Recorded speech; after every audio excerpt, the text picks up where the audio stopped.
Regularly scheduled meeting of the Board of Adjustment of the Franklin Township, following all the proper legal procedures and notifications.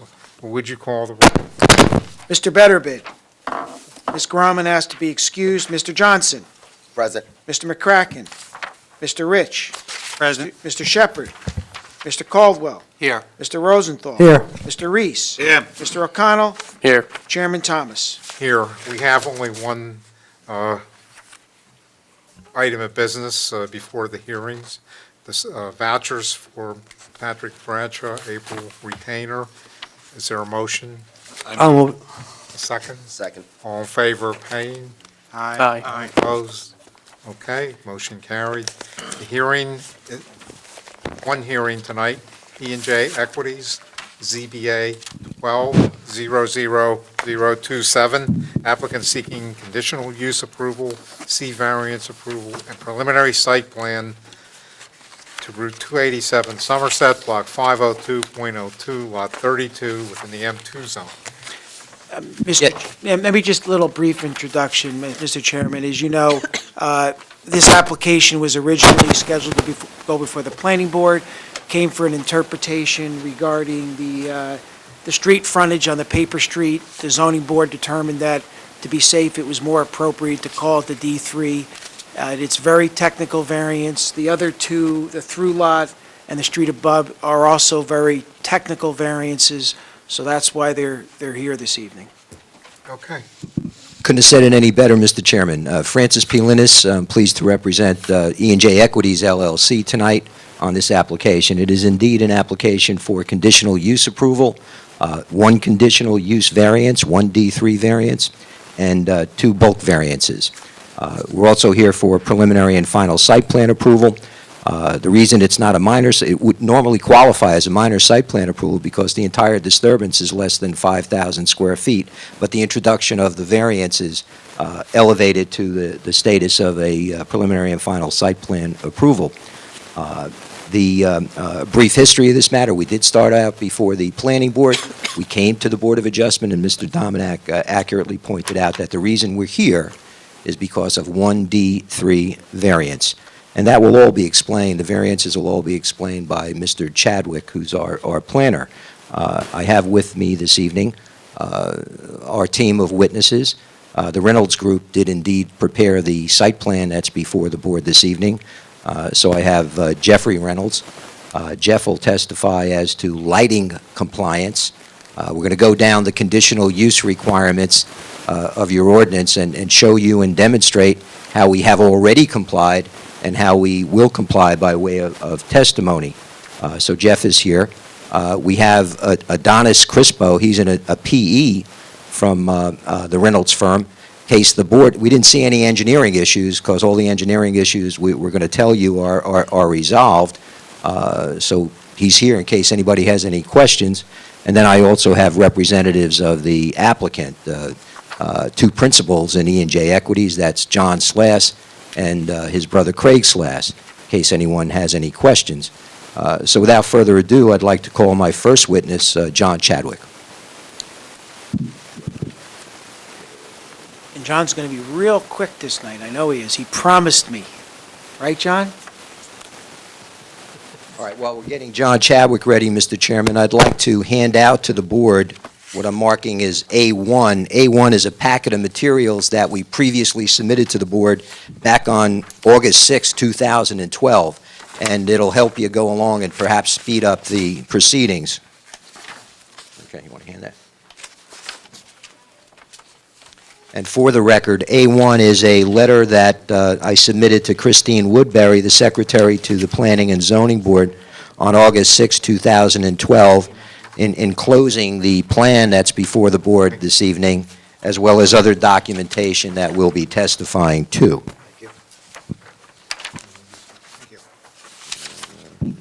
There's A1, there'll be A2. Good to have you working. Yeah, okay. Thank you.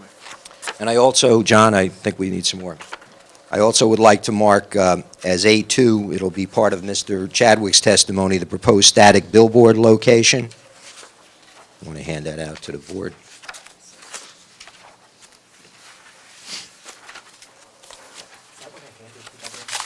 I think so, yeah. No.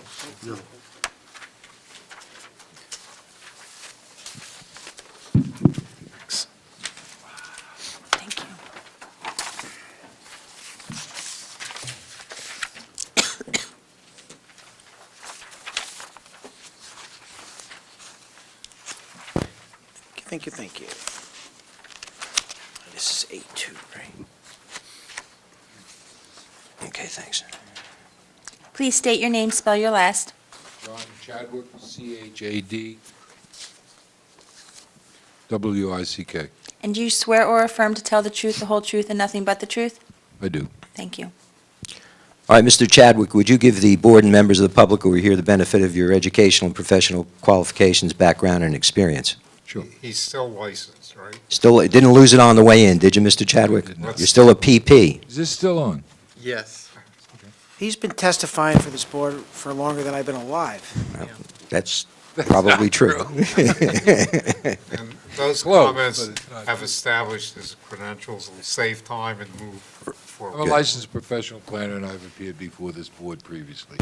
All right, Mr. Chadwick, were you retained by the applicant to prepare a planning and zoning analysis and a compliance report, if you will, regarding this particular application and the conditional use aspects of the application? Yes. Okay. Did you have an opportunity to review the existing township billboard ordinance? I have. As a matter Is of your fact, mic on, John? Is your mic on? I don't know if I have to, It is. It is, yeah. as a matter of fact, have you participated in the preparation of that ordinance, did you not? I did. Okay. Mr. Healy, the township planner, prepared a report dated July 12th, 2012, and you're familiar with that report? Updated. And the new It report's... has now been updated Right. to March 27, 2013. Correct. Are you familiar with that report? I am. Okay. Since we're here for a conditional use approval, what Mr. Healy did was point out where we have already complied with the conditional use standards and where we need to provide testimony. So you're familiar with that, are you not? Yes, I am.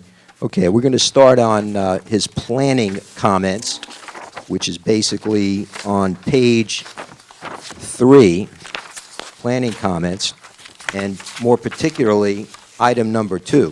Mr. Healy points out those provisions of the ordinance that we have complied with, and that's item 2A, 2B, 2C, 2D, 2E, 2F, 2G.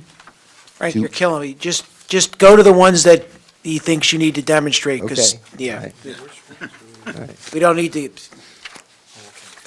Yeah. Effectively, Mr. Healy says in his report that we comply with the conditional use standards, and we submitted the application believing we did, and it's confirmed. Okay. His next section deals with the conditional use standards as it relates to the standards of the zoning ordinance, and we have a Coventry Square case. You know what that means.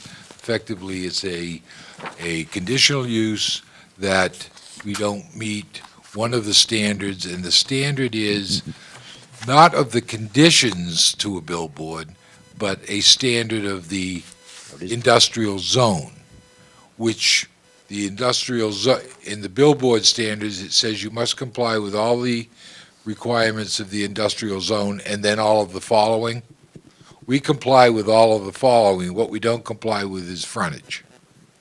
And the ordinance requires 150-foot frontage, and we have slightly more than 55 feet on the end of Marcy Street. A paper street. You also have 1,000 feet of frontage or so on Route 287. That's correct. That's correct. So we have a tract of land that is part and parcel of the larger E&J property. We didn't mark this board over here, did we?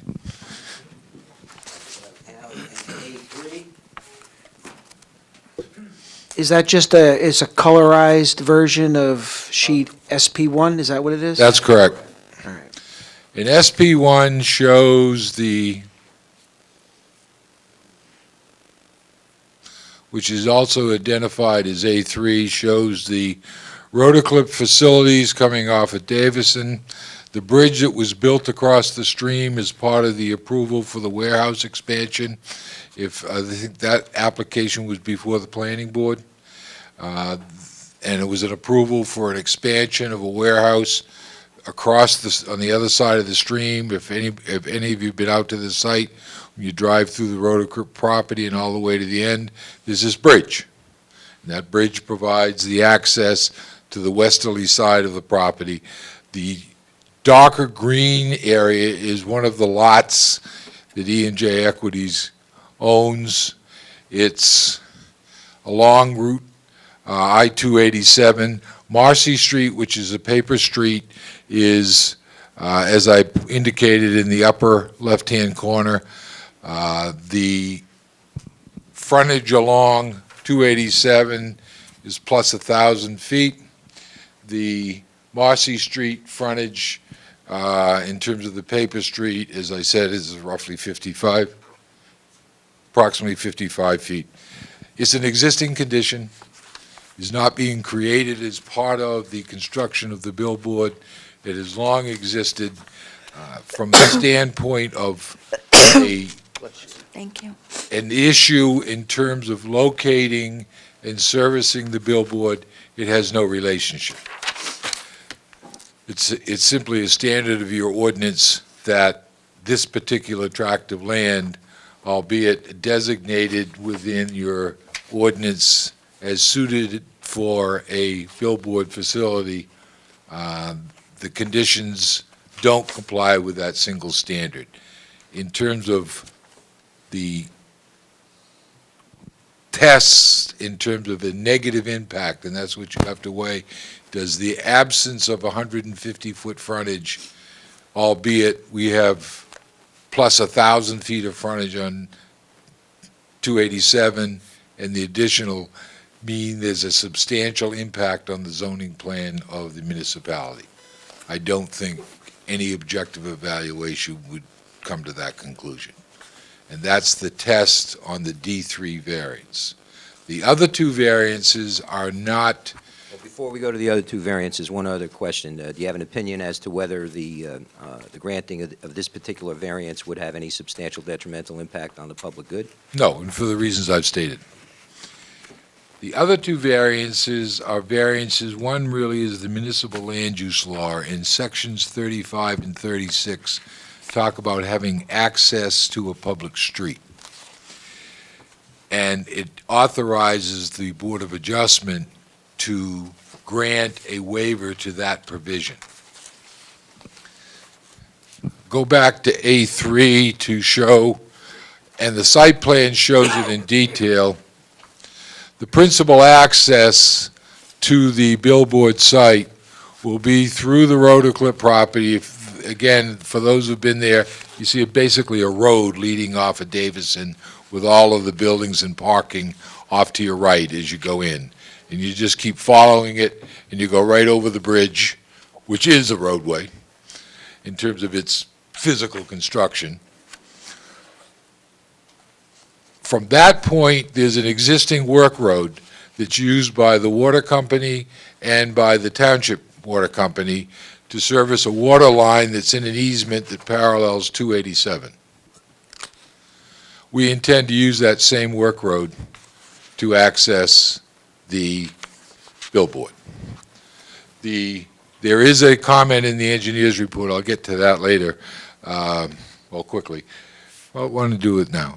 The engineer, township engineer, comments in terms of that work road. It's utilized now by township vehicles and the water company. We will maintain it to its necessary extent. That would be stone. We see no reason to improve it into a roadway. There's no reason for it in terms of our use of it, nor does the township complain or have any issues in terms of access to it. It's a partial stone, partial grass. For those who saw with a curb cut, well, there will be a curb cut to provide access to it. We believe it's well suited to what its function is now and our use. All right, and the billboard is the only use we're proposing on the property, Billboard is is that the correct? only use, and the billboard, one of the questions is the frequency of the message. Frequency of the message on the billboard, at minimum, would be 30 days. In all likelihood, the market will require a much longer period of time. So we're talking about very, very limited use in terms of billboard traffic. And we have no control, obviously, how many times the township goes out there. I've been out to that location probably a half a dozen times. Twice I was there, the township water truck was out there. I don't know what they're doing, but I guess that line is old and has problems. So do you believe that the access that's being provided, which does connect to a public street now, that would be Davidson Avenue by way of easement, is adequate for the use of the property?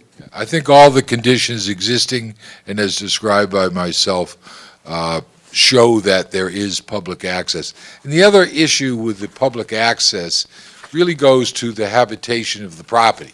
If you were building a single-family house, and I was telling you, you're going to get in there over this dirt road that goes a quarter of a mile out along the highway, there'd be some question in terms of emergency vehicle services.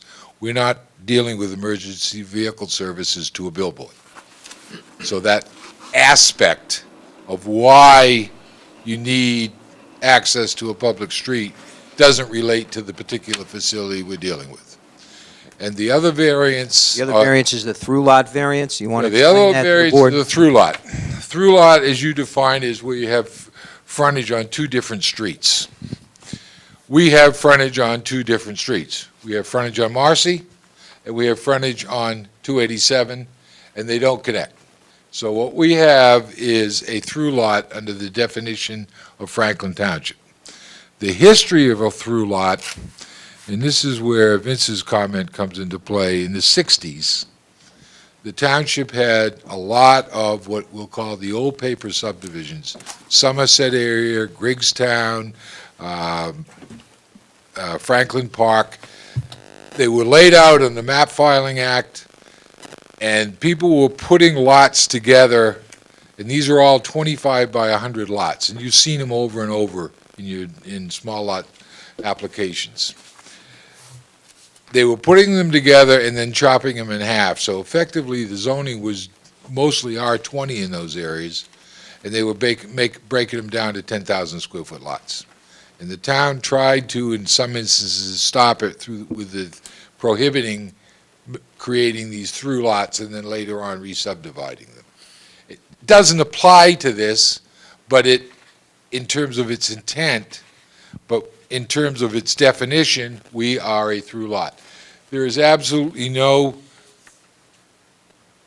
impact in terms of the relationship of the existing conditions, be it I-287 or Marcy Street, that alters the development pattern of this area or the plan of the township.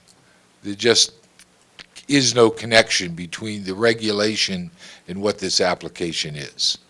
All right, so I take it... Conclude that there is no impact or substantial impact to the zoning plan, zoning ordinance, not of the public good.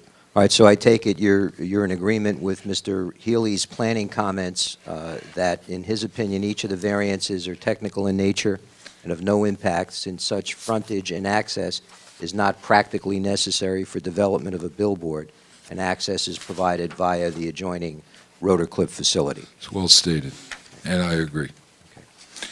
All right. The other part of Mr. Healy's report focuses on questions with regard to, this is on page 6, and I'm referring to the March 27, 13 memo. And beginning under item 3A, billboard or billboard's display area portion of it shall rotate.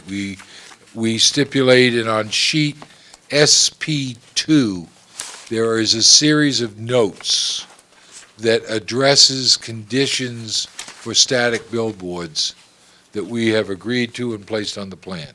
Okay. So in terms of 3A, we agree, there's no proposal. 3B, illumination. The details of the illumination are shown on the plan as well as the specs. A subsequent expert will give you the details in terms of the light intensity. The item 3 is again lights, and I'll pass on that for the moment.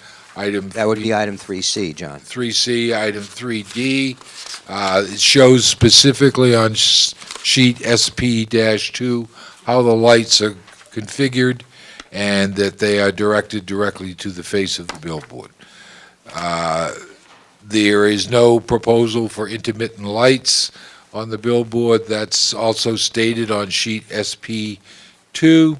Again, 3F, I'm on page 7, relates to lights and display, and again, there is no proposal to wait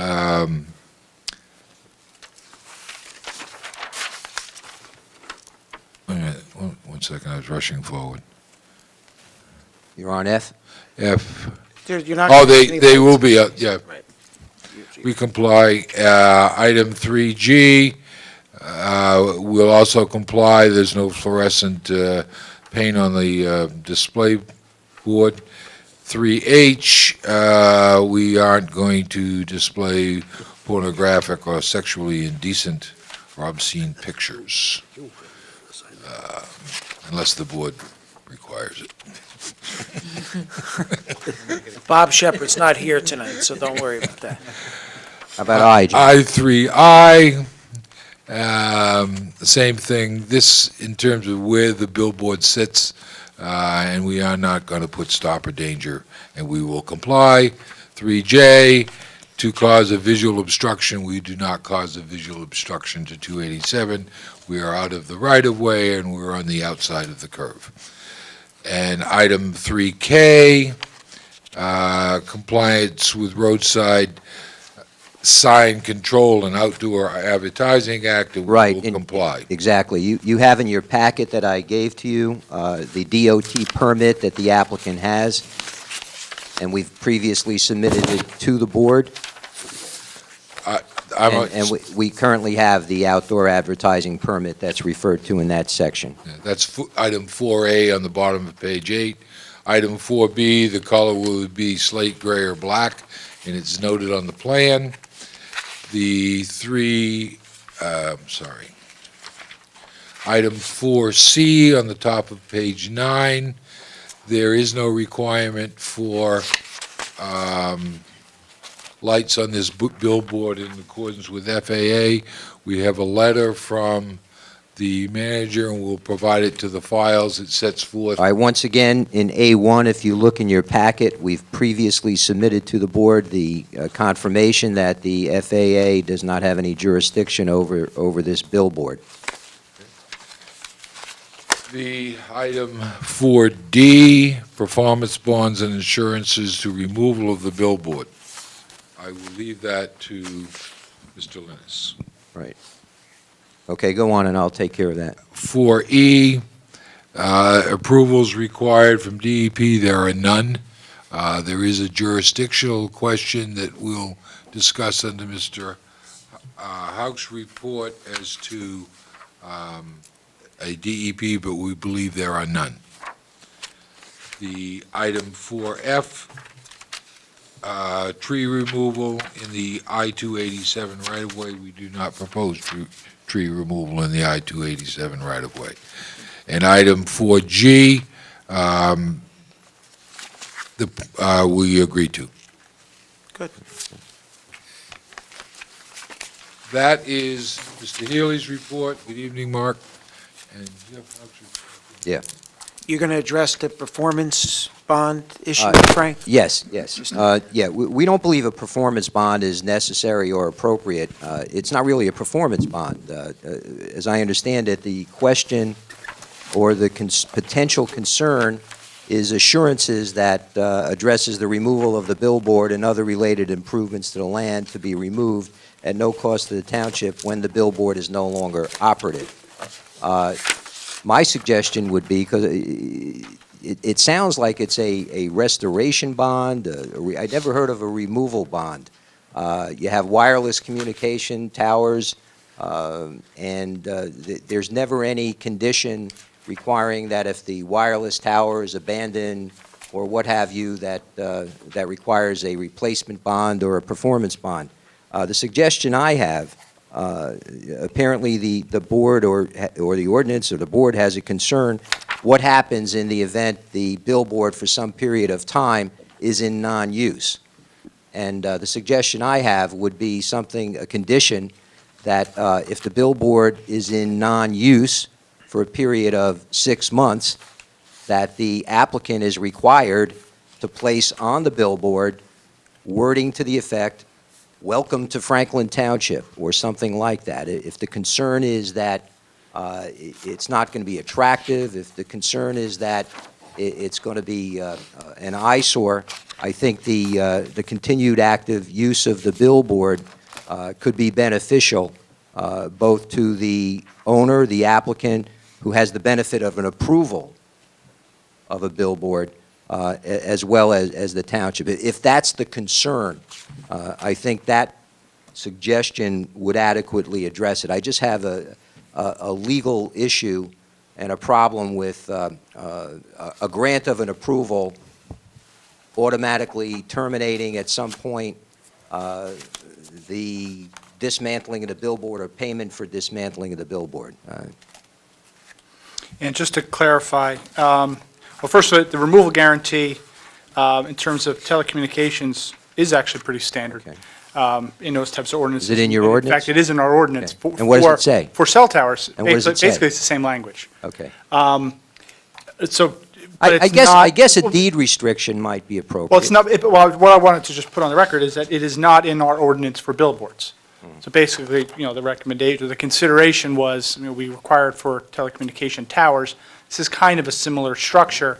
The board may want to think of something, well, it's not a building that's being occupied, that's being, like a house, an apartment building, a warehouse. It is a structure that serves a very special purpose. What's the wording of the wireless communication? Oh, it's a long paragraph. What's the intent? What's the purpose? Well, I think the intent is basically so that if it's, practically what's the, I think the intent basically, if it's not being used and it's becoming an eyesore, that the township has the ability and wherewithal to remove it. They think that's the intent. And the way that they go about it is a removal guarantee in the form of a performance bond and/or assurances satisfactory to the board of jurisdiction. So, it's basically Well, performance bond that's there, in case that the structure is no longer in use, the township has the wherewithal to remove it. I'm not strongly advocating it, but it's something that's in our ordinance for somewhat of a similar structure. If there's another approach or another type of condition, I think, Frank, yeah, I think you're concerned about the legality of it. Would you have an issue with, I like your idea of, if it's not in use for 6 months, that's something else there. And if we put some, standard condition there that if it becomes in disrepair, that the applicant shall comply with all applicable ordinances in regarding the property Maintaining the maintenance and et property. cetera, so that, just kind of the standard language that we would put in there. I would not have a problem with that as a Right. condition, because I think it would satisfy the concern and also satisfy the applicant. But do you have a problem with that, John? What, you think 6 months is too short? About a year? Most times you have near sunset provisions on the use variance. Well, yeah, No, no, we're not we're terminating talking, the use. yeah, No, forget no, it. the use, we're not telling you got to take it down. What Frank had offered is that if there's no message there for 6 months, that the message should say something like, "Welcome to Franklin." That's all we're talking about. We can't and- sunset the approval for that's. And we can't could do agree with Mr. Dominak's suggestion about a condition. Yeah, well, some Maintain- standard language to maintain it. comply with all applicable regulations regarding maintenance and property maintenance. If not, we have the ability. We do anyway. I think that just Mm-hmm. satisfies the concern. And there is general language in the ordinance already that if a sign is unsafe, becomes dilapidated, the construction official can require its removal.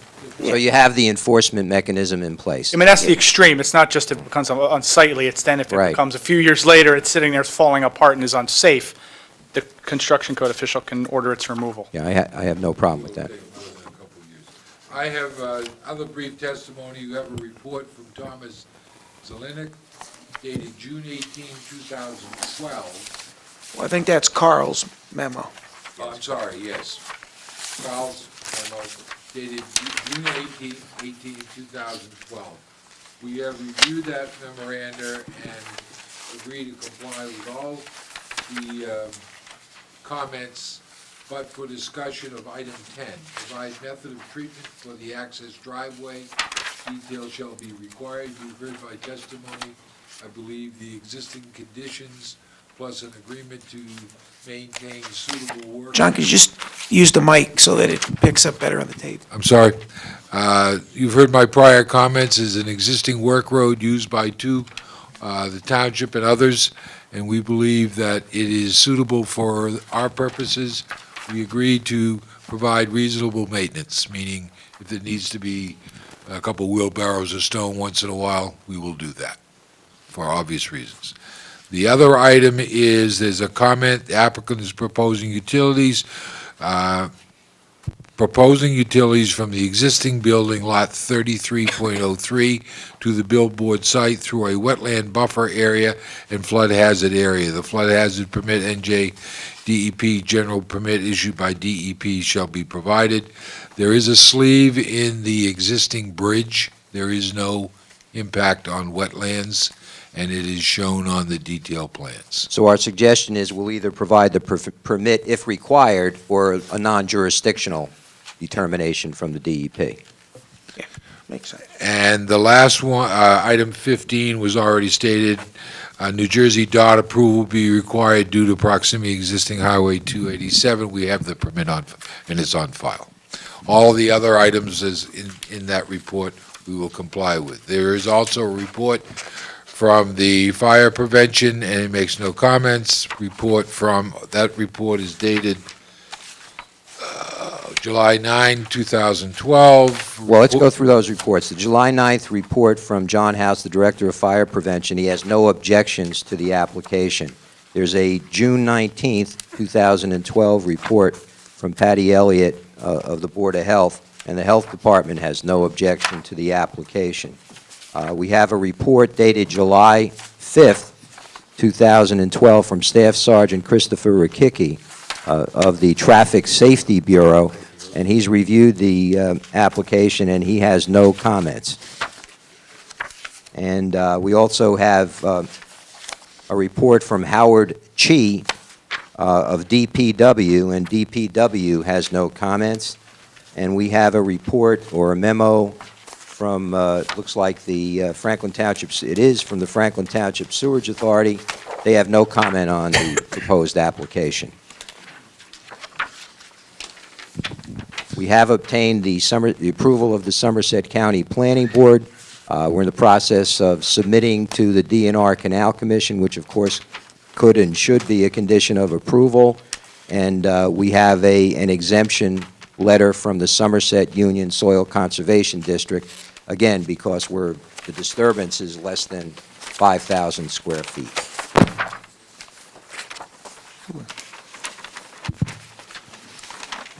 Question. I assume you're not going to have any electronic antennas on this billboard? No. There's no application pending for antennas. Any other questions?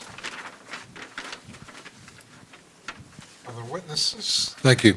Just very briefly, just to verify some of these statements. Jeff Reynolds?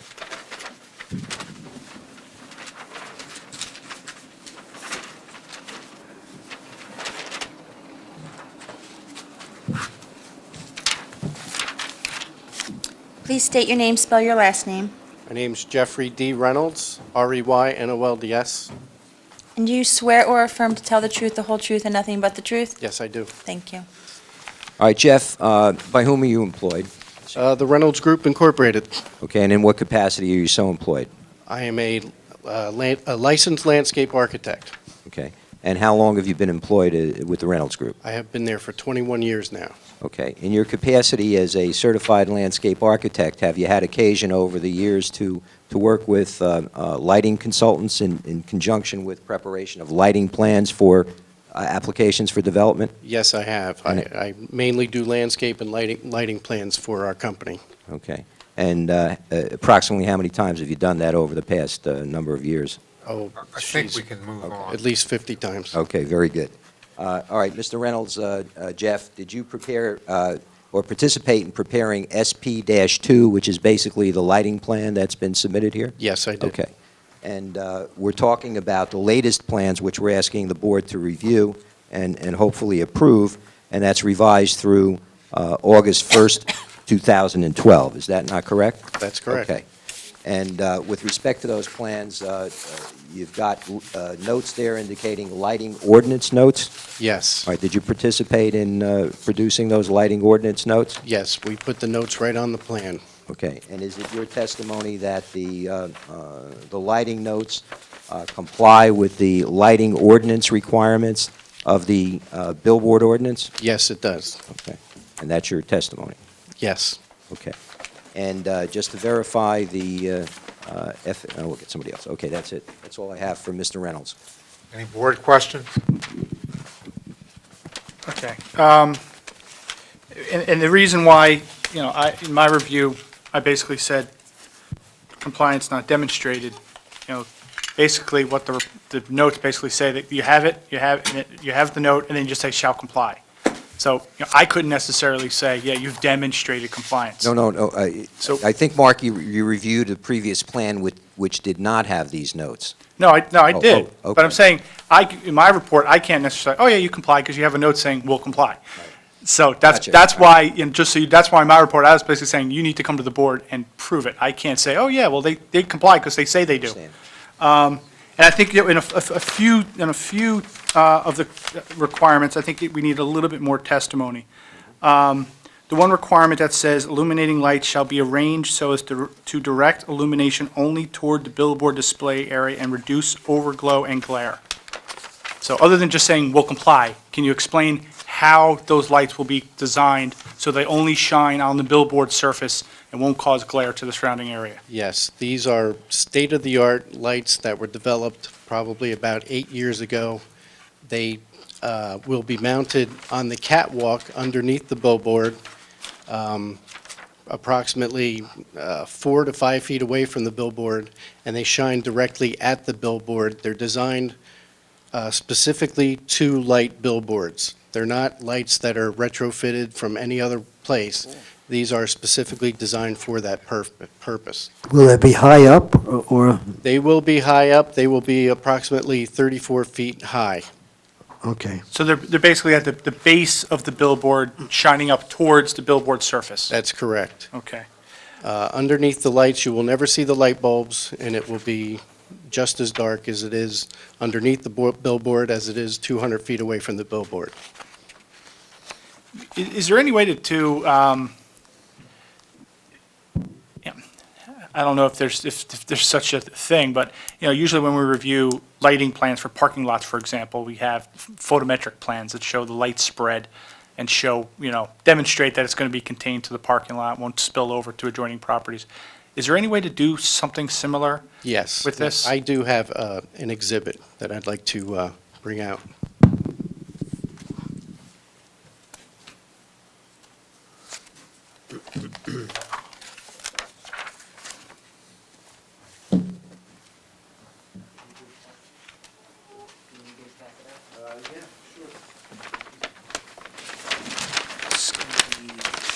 It's going to be A4, Frank?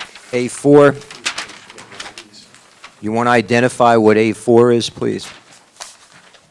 A4 is a plan that was developed by a lighting professional that I worked with on this project, and it shows, basically proves that there is no light trespass away from the billboard, that any of the light that is illuminated from the billboard all remains above the lighting units themselves. Okay, so in this plan, might be hard to read, but it's showing at the top in red, the foot candles being 0.1 foot candle, and that would be approximately 36 feet above the ground. Anything below 36 feet is 0.0 foot candles. It's immeasurable light. Therefore, there's no light trespass on the highway. There's no light trespass anywhere below 36 feet.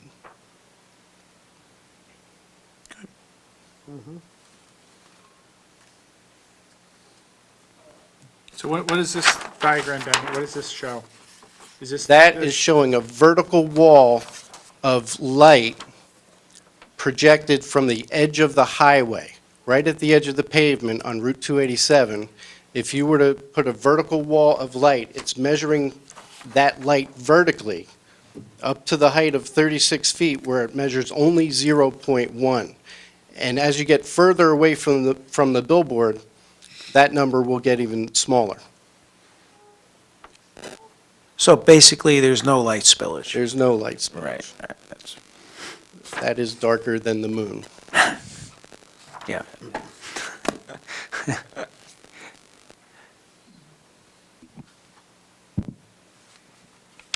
Any questions? Okay, finally, just for two questions, Adonis? Maybe three. Oh, wait a minute, Frank. All right, okay.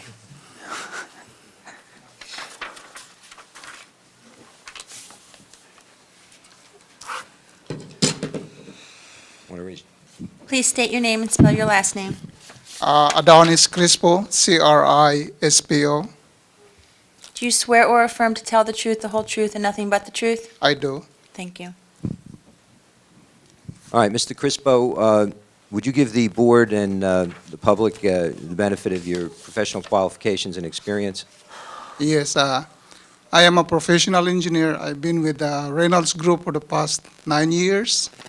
I think the last testimony I did in front of the Board of Adjustment was in 2006. All right, I would move his qualifications as a professional engineer.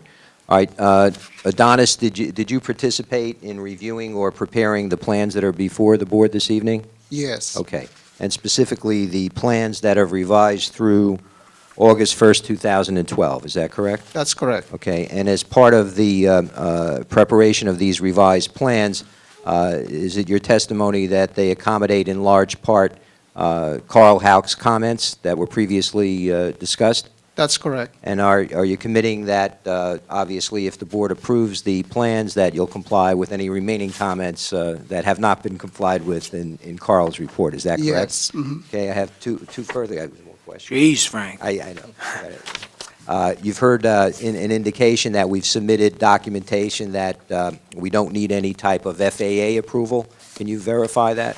That's correct.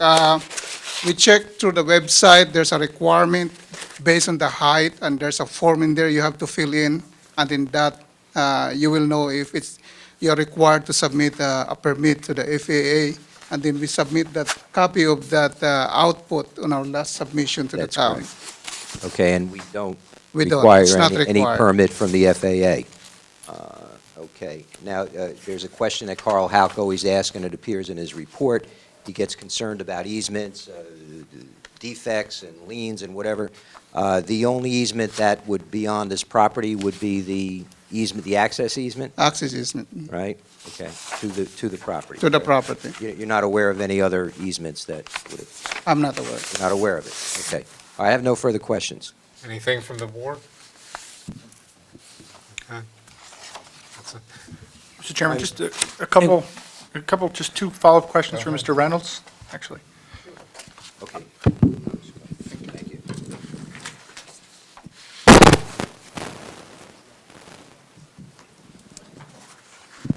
I think this first question should be really easy, but just to make it clear. It's basically the one requirement that has to be shielded from view of traffic. And basically, so what you showed, what you're demonstrating with this is that all of the light is at, what'd you say, 36 feet, I think? I believe that would And- be approximately the and- mounting height. And yes. above, and then the lights themselves are going to be basically they're going to be facing away from the drivers and towards the surface. That's correct. So the driver's only going to see basically the back of the floodlights. They won't actually see the illumination source. I have one more handout if you'd like to see it. Mark that A5. Where's our, John, you want to distribute these, please?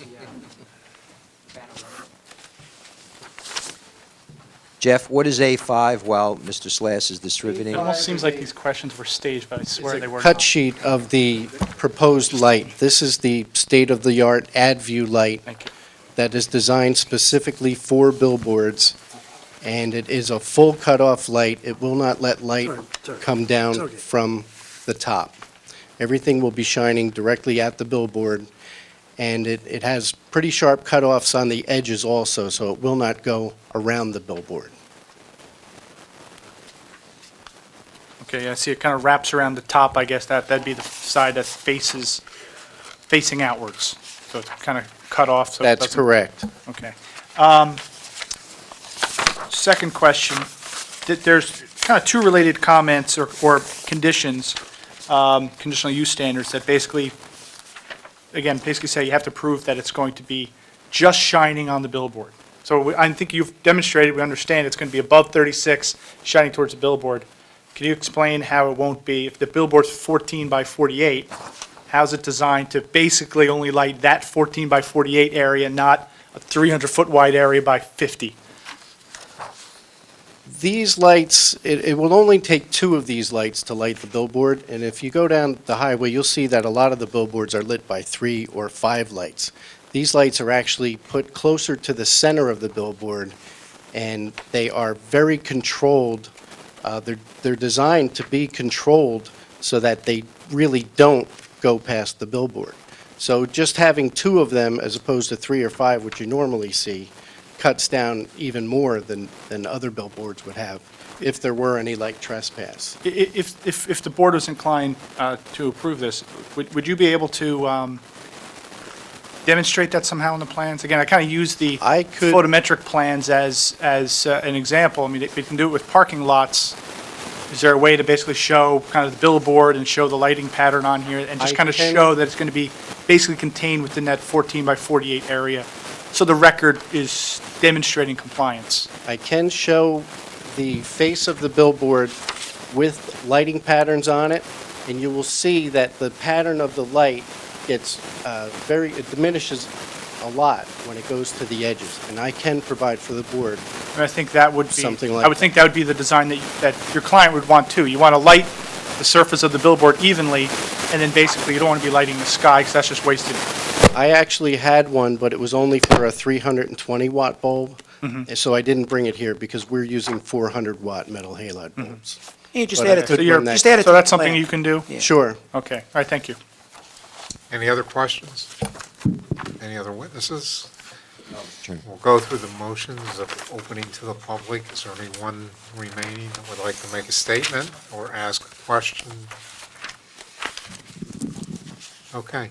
All right, Sum up. Yes, just very briefly, Mr. Chairman, we've worked very hard to effectuate compliance with the billboard ordinance. This is a static billboard.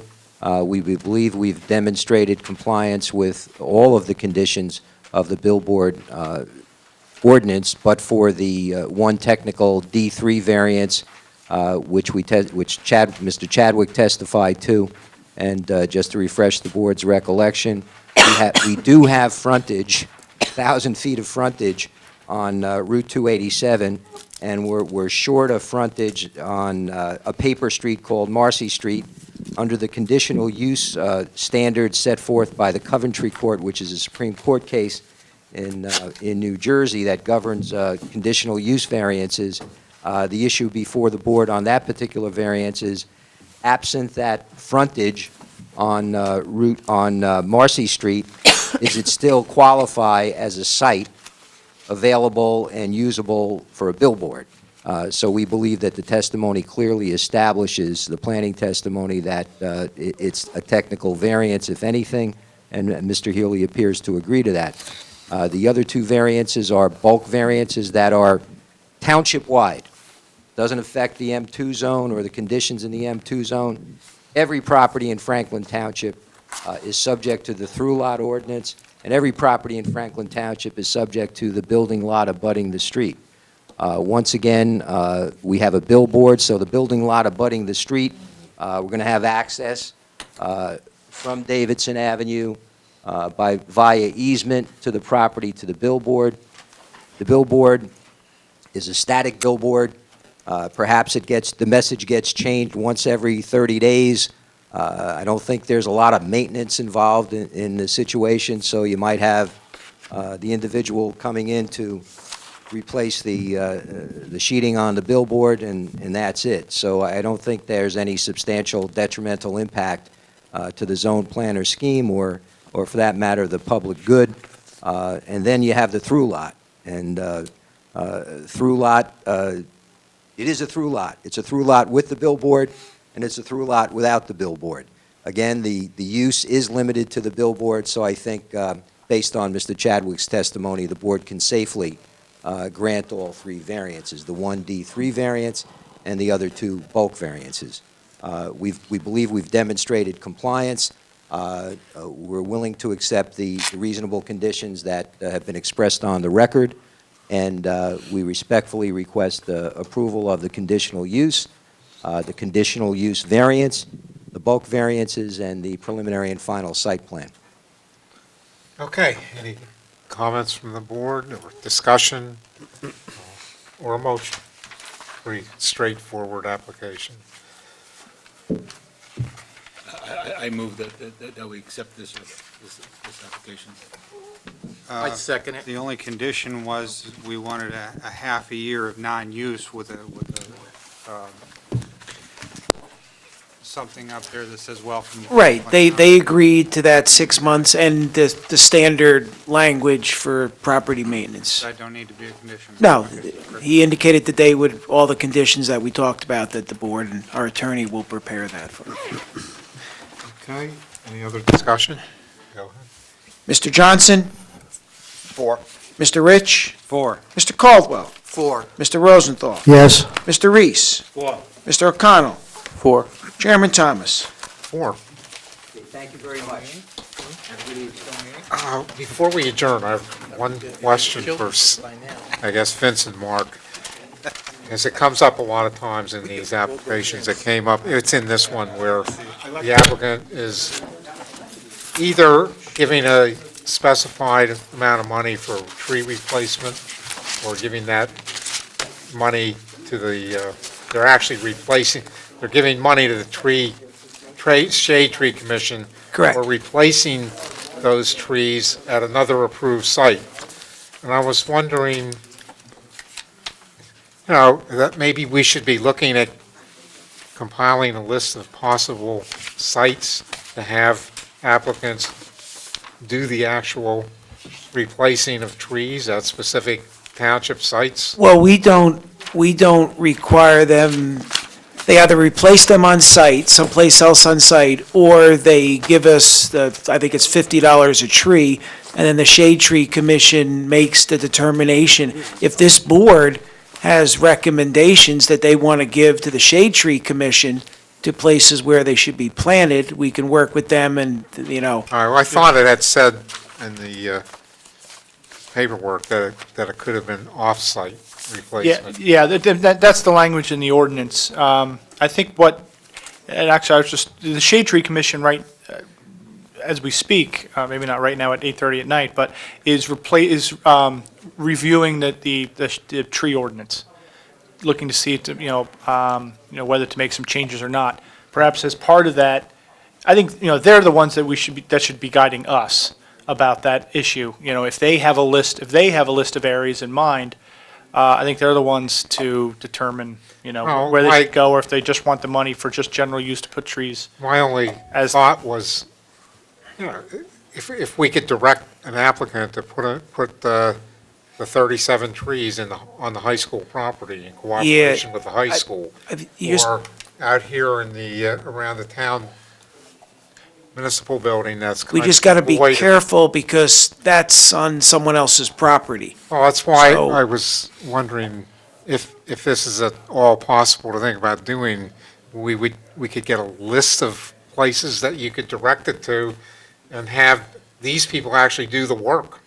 Yeah, we can talk to Shade Tree about it, see if they have some idea, but generally, my thought is, basically, get the money to the Shade Tree Commission, and they can use that money to plant trees where they feel the most appropriate. And just timing-wise, it's just easier, so the applicant's not tied to some, schedule they don't have control All right, over. that, I don't want to. But we can mention to Shade Tree and see if they have I some just thoughts. figured it'd be better to get it done than with someone else paying for it. Well, either way, they're paying for it, but Well, I hear you. anyway. We any can talk, Further business? we can talk to Shade Tree. Meeting adjourned. Sure.